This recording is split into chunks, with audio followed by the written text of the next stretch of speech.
ఉన్నాయి. కానీ రామాలయం యొక్క ప్రత్యేకత ఏమిటి అనే విషయాన్ని మనం తీసుకుంటే, గ్రామం మొదలు పెట్టగానే రామాలయం కడతాం. ఎందుకు కడతాం? రాముడు అనేవాడు అంత ఆదర్శ పురుషుడు, మనకి అంత మర్యాద పురుషోత్తముడు. మానవుని జీవితం ఉన్నతమైన దశకి ఎట్లా పోవాలో అలా జీవించి సుమారు 8,80,250 సంవత్సరాల క్రితం రాముడు భూమండలం మీద జన్మించినట్టుగా మనకు రామాయణం చెప్తుంది. అలాంటి రామాయణం మన రాముడు అనే ఏమిటంటే భార్యాభర్తల పనులను ఎలా నడుచుకోవాలి. అంతకుముందే ఒక్కొక్క రాజు ముగ్గురిని నలుగురిని అట్లా పెళ్లిళ్ళు చేసుకునేవాడు. కానీ రాముడు వచ్చిన తర్వాత ఒక స్త్రీ ఒక పురుషుడితోనే వివాహం చేసుకోవాలి. మగవాడికి ఎలాంటి హక్కులు ఉంటే ఆడవాడికి కూడా అలాంటి హక్కులే ఉండాలి. తల్లిదండ్రులను ఎట్లా చూసుకోవాలి, తండ్రి మాటను ఎట్లా పాలించాలి, తండ్రి ఆస్తికి ఎట్లా వారసుడైతే అప్పులు కూడా వారసుడేగా. అందుకని తండ్రి ఏదన్నా మాట ఇస్తే మరి ఆ మాటని నువ్వు ఆస్తికి వారసుడు అయినప్పుడు మరి మాట కూడా వారసుడివేగా. అందుకే ఆయన అడుగులు పోవాల్సి వచ్చింది. ఎందుకంటే తండ్రి మాట ఇచ్చింది కాబట్టి తండ్రి మాట కోసం నేను పోవాల్సి వచ్చింది. కానీ ఈయనే మాట ఏ సంబంధం లేదు. ఆ విధానంలో అత్తమామల పట్ల ఎలా ఉండాలి, సమాజంలో ఒక క్షత్రియుడు అంటే రాజు పరిపాలనా విధానం ఎలా ఉండాలి, ఇవన్నింటిని కలబోసి మనకు చూపించేది రామాయణం. రామాయణం అంటే మొక్కుని దండం పెట్టుకోవడం అదొక పద్ధతి. కానీ మనకి రాముడు అనేది ఏమిటంటే మనం ఒక గుర్తు పెట్టుకున్నాం.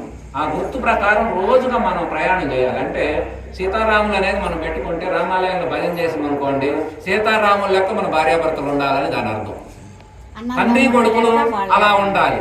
అన్నాదమ్ముళ్ళు ఇవాళ ఉంది ఒక చెంటు బెత్తడు భూమి కోసం కొట్టుకొని స్టేషన్లో పోతుంది. ఏది ఇంటి పక్క చేల పక్క జాండ భూమి కోసం గందరగోళాలు అవుతుంది.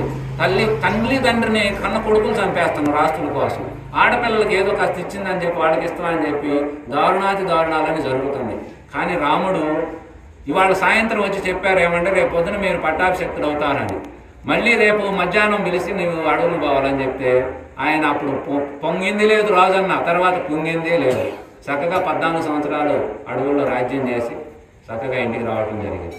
ఆయన అడవులకు పోతే మళ్ళీ భరతుడు సైన్యం మొత్తాన్ని తీసుకుపోయి కాదన్నా నువ్వు రావాల్సిందే, అమ్మ తెలియక ఏదో అన్నది, పైగా నాన్నమ్మ నీకు ఇచ్చిన మాట అయినా మరి నాన్న లేడుగా, నాన్న కూడా కాలం చేసిండు, అందుకు కావాల్సింది రావాల్సిందే అని చెప్పి సైన్యం మొత్తంతో పోయినా కూడా ఆయన సత్యం అనేది తప్పకూడదు. ఆయన నాన్న లేకపోయినా ఇచ్చిన మాట ఉందిగా, మాట అనేది ముఖ్యం.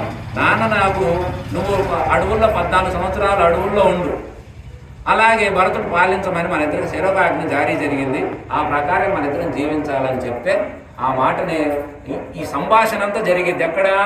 చిత్రకూట పర్వతం పైన జరిగితే అక్కడ ఋషులు వీళ్ళందరూ కూర్చొని నలుగురు అన్నదమ్ములు కూర్చొని మాట్లాడుతుంటే ఋషులు, పక్షులు, చెట్లు మొత్తం కూడా ఆనంద పరవశంతో కంటతడి పెట్టుకున్నాయి. ఇదేమిటి ఇంత త్యాగ పురుషులు ఇట్లాంటి వాడిని అనుకోవటా కానీ మన చరిత్రలు ఎక్కడా చూడలేదు.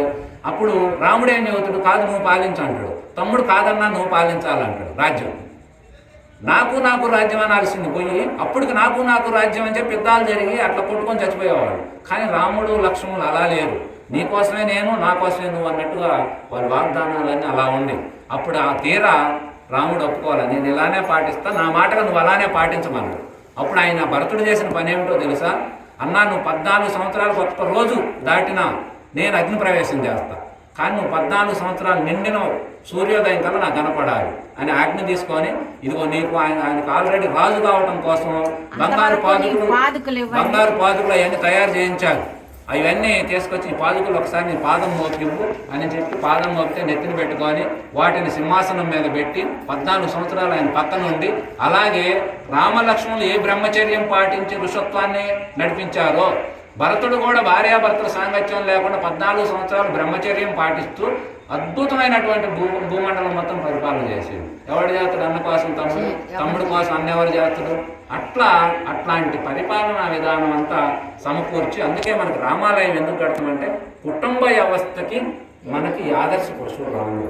అట్లా ఉండటం కోసమే ఊరు మొదలు పెట్టగానే రామాలయం పెడతాం, ఇంట్లో మొదటి బిడ్డ పుట్టగానే రాముడి పేరు పెడతాం, రెండో బిడ్డ పుడితే లక్ష్మణుడు అంటాం, అమ్మవారు పుడితే సీతమ్మ అంటాం.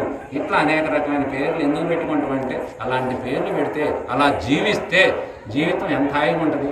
ఎందుకంటే స్వార్థం వల్ల అందరికీ బాధలు దుఃఖాలు కలుగుతాయి, త్యాగం వల్లే మనుషులందరూ సుఖంగా బ్రతికారు. ఈ ప్రపంచం భూమండలం మొత్తం మీద త్యాగ పురుషుల యొక్క చరిత్రే మన చరిత్రగా చెప్పుకుంటాము. చరిత్ర అనేది దేశానికి ఏం చరిత్ర ఉండదు. దేశం అంటే మట్టి, దేశానికి ఏం చరిత్ర ఉంటుంది. కానీ దేశం అంటే మట్టి కాదు, మనుషులో అన్నట్లుగా దేశం యొక్క ఉన్నతిని సాటిని రామచంద్రుడు లాంటి ప్రభు ఇట్లాంటి వాళ్ళు ఉండబట్టే వాళ్ళు మానవ లోకానికి ఆదర్శ పురుషులుగా జీవించి ఈ రకంగా మనకి ఎంతో అద్భుతమైనటువంటి ఇట్లా ఉండాలి, ఇట్లా ఉంటే మీరు సుఖంగా ఉంటారు అంతే. ఇప్పుడు జీవి వచ్చింది దేనికి? సుఖం కోసం, సంతోషంగా జీవించడం కోసం. అలాంటి జీవితం నీకు సాఫల్యం చెందాలి అంటే ఈ రకంగా రాముడిని ఆదర్శంగా తీసుకొని నడవాలయ్యా అని చెప్తే మనం ఆ విధానంలో మన జీవితం అంతా కొనసాగుతూ ఉంది. మనకు తెలిసి చేసినా రాముడిలాగే నడుచుకుంటాం, తెలియక చేసినా రాముడే ఆదర్శంగా నడుచుకుంటా మానవ జీవితం ఉన్నతమైన దశకు పోవడానికి మనకు రాముడు దశరథ కుటుంబం అనేది ఒక ఆదర్శమైనటువంటి కుటుంబంగా మనం గుడి కట్టుకున్నాం. గుడి రాముడు ద్వారా ఈయన సాకార రూపంగా పెట్టుకొని నిరాకార రూపమైనటువంటి దైవతత్వాన్ని మనం పొందవచ్చు అనేది చెప్పడం కోసమే మనకు రాముడు అనేది మనకు అంత గొప్పగా వచ్చింది. మరి ఎంతోమంది దుష్టులు శిక్షణ జరిగింది, మరి శిష్టుల్ని రక్షించడం జరిగింది.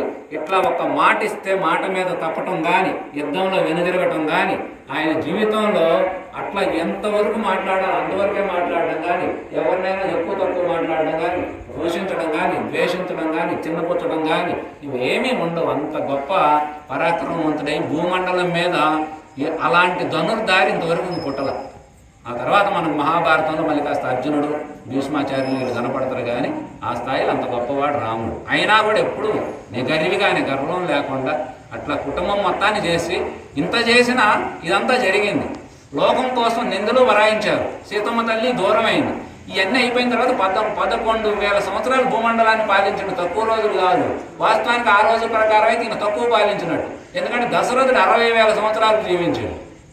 మరి 60,000 11,000 తక్కువ కదా. కానీ మనకు వామో 11 అనుకుంటాము. అప్పుడు అట్లా బ్రతికేవాడు. 1,07,000 సంవత్సరాలు అంటే ఈజీగా బ్రతికేవాడు.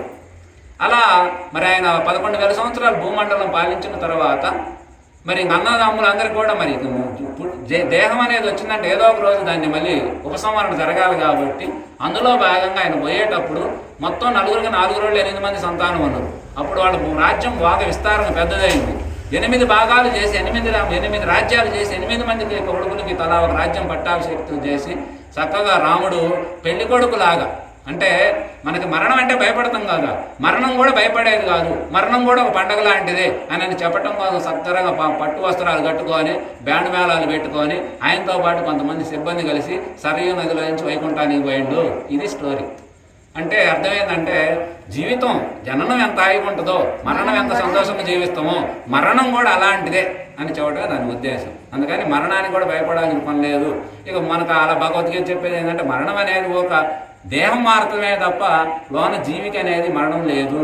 మన భారతీయ తత్వం అంతా మన మన గ్రంథాలన్నీ మనం చెప్పేది ఏమిటంటే మరణం అనేది దేహానికే తప్ప లోన ఉన్నటువంటి ఆత్మ కాదు. దేహం నీవు కాదు, ఆత్మే నీవు. తెలుసుకుంటే దేహం నీవు అనుకుంటున్నావు కాబట్టి నీతో నువ్వు మరణించను అనుకుంటున్నావు. కానీ మన శాస్త్రాలని చెప్పేది ఏంటంటే నీవు ఆత్మవి, ఈ దేహం నీది, నీవు కాదు, నీది, ఈ ఆత్మే నీవు. నీవైనప్పుడు ఈ దేహం నీదే కానీ నీవు కాదు అని నువ్వు తెలుసుకున్న వాడికి దేహాన్ని నీ విడిచిపెడతావు, దేహం నిన్ను విడిచిపెట్టడం కాదు. ఈ లాజిక్ తెలియాలి. ఈ తెలియటం కోసం మనకి అనేక రకమైనటువంటి తత్వాలు ఇవన్నీ వచ్చినాయి. అట్లాంటి ఆదర్శం కోసం మనకి కుటుంబ వ్యవస్థ, రాజనీతి, సమాజ ఉద్ధరణ ఇవన్నీ ఎట్లా జరగాలో దానికోసం వచ్చింది రామాలయం. అందుకే మనకి నడుగురులో మొట్టమొదటి రామాలయం కట్టేది అందుకు. అంతే తప్ప రామాలయం అనేది అవును రామాలయం అనేది అందుకోసం మనం కట్టుకునేది. అట్లాంటి రామాలయాలు అంటే మనం ఏదో కోరికలు తీర్చే కేంద్రాలుగానో అనుకోకూడదు. మన ఆదర్శం రాముడిలాగా మనం జీవించాలా, సీతమ్మ తల్లిలాగా మనం ఉండాలి, వాళ్ళ అత్తామామలకి ఎలా ఉన్నారో అలా మనం నడుచుకోవాలి, సమాజం పట్ల ఎప్పుడు బాధ్యత వహించాలి. ఇవన్నీ రాముని లక్షణం. ఇక కృష్ణుడిది రాముడిది పూర్తిగా డిఫరెంట్గా ఉంటాయి. ఈయన దత్తం ఏంటంటే మంచికి సింబల్. కృష్ణుడిది మంచి చెడుకు అతీతంగా ఉంటుంది.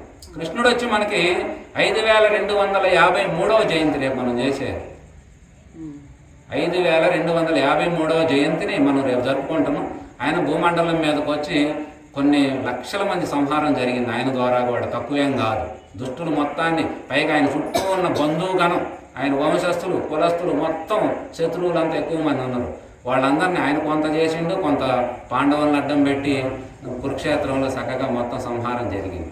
అలా ఎన్ని చేసినా కూడా మనకు భగవద్గీత బోధించేది కృష్ణతత్వం మనకేం చెబుతుంది. ఆయనకి 8 మంది భార్యలు, 81 మంది సంతానం, మళ్ళీ ఇంకా రాదంటారు మరి ఎన్నో ఉన్నాయి. ఇవన్నీ మరి అవన్నీ ఒక భక్తులు, వాళ్ళందరూ భక్తులు అని చెప్తుందిలే కానీ చరిత్ర. కానీ మన భార్యలు మాత్రం 8 మంది భార్యలు ఉన్నారు. 81 మంది, అందరికి 10 మంది సంతానం చక్కగా. ఒక రుక్మిణికి ఒక ఆడపిల్ల మరి జన్మించడం జరిగింది. ఇట్లా ఎంతమంది సంతానం ఇంత చేసిండు. అయినా ఆయన ఏం రాజు కాదు. మళ్ళీ ఆయన విశాలాక్షి. ఎవరు రుక్మిణికి ఒక్క కూతురు ఏంటంటే పేరు ఏంటంటే అలా నీకు అంత చేసినా కూడా ఆయన దేనికి అంటలా. కానీ రుక్మిణి కూతురు పేరు దేంట్లోనూ ఉండదే. ఉందమ్మా, మన భాగవతంలో ఉంటుంది విశాలాక్షి.